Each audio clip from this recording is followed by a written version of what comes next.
Hindi ko alam kung natatandaan nyo pa yung, or I think hanggang ngayon, ongoing pa rin, yung inilunsad na programa ni dating Archbishop Rosales, Cardinal Rosales, na Pondo ng Pinoy Program. Natatandaan ko, first year theology kami yung nag-serve sa launching ng Pondo ng Pinoy dito sa Maynila. Kami ang pinapunta from UST para mag-serve yung aming klase. At ang simple principle behind sa Pondo ng Pinoy ay gaano man kaliit, basta't malimit, ay patungong langit. So, maliliit na mga halaga na pinagtitipon-tipon, hindi dahil naaawa tayo sa ating mga kapuspalad na mga kapatid na gusto nating tulungan, kundi dahil sa pagmamahal. Hindi compassion ang ugat, kundi pagmamahal. At hindi lamang siya one time, big time na, sige, tutulong ako kasi naaawa ako, tutulong ako, 1,000,000 agad. Hindi. Ang idea niya is, araw-araw, maliliit na mga halaga ang ibabahagi mo para sa mga kapuspalad nating mga kababayan at pagsasama-samahin ito at gagawiting pangtulong sa kanila. So actually yung sabi nga was 25 cents, 25 sentimo na pwede mong maialay, ganun mang kaliit, walang problema. Dumating yung punto na sa sobrang dami ng mga barya na naipon sa Pondo ng Pinoy, yung Bangko Sentral ay tumawag sa kanila upang hikayatin na i-deposit na. Nawawala na daw ng barya na sa circulation sa Pilipinas dahil naiipon na ang mga barya sa kanila. So kailangan ng i-deposito para maibalik sa circulation yung pera. So maliliit na mga halaga, 12 sentimo, pero kapag pinagsama-sama ito mula sa iba't ibang mga tao, nagkakaroon ng malaking impact sa pagtulong sa mga kapuspalad nating mga mahihirap, mga kapuspalad nating mga kababayan. Ganito rin po ang simula ng ating simbahan.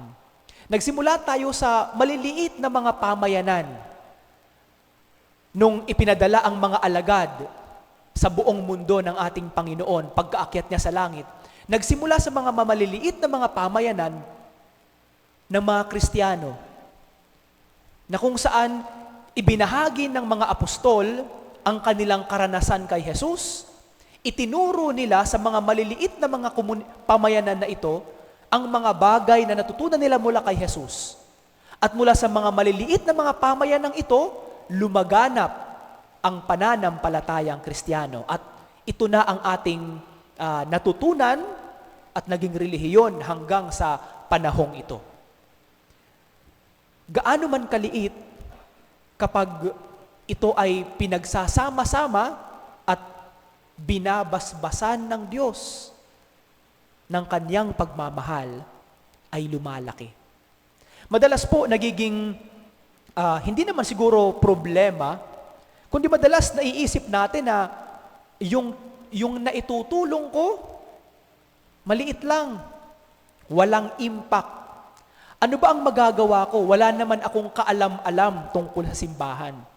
Wala naman kasi akong pera, wala akong maitutulong sa simbahan. Nakakalimutan natin na yung mga maliliit na mga kabutihan na ating ginagawa sa ating kapwa-tao, kung ginagawa natin ito araw-araw, nagkakaroon ng malaking impact sa tao na ginagawa natin ng mabuti.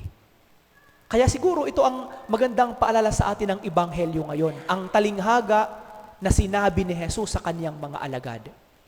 Huwag kang mag-alala kung ang kaya mo lang gawin sa isang araw ay ngumiti sa iyong kapitbahay, sa iyong katrabaho, sa iyong classmate, dahil wala ka naman talagang maibibigay sa kanila. Sa bawat araw na kayo ay nagkakasalubong, ngumingiti ka lang sa kanila, ang simpleng ngiti na ibinabahagi mo sa kanila, nagdudulot ng kabutihan sa kanilang puso sa araw na iyon.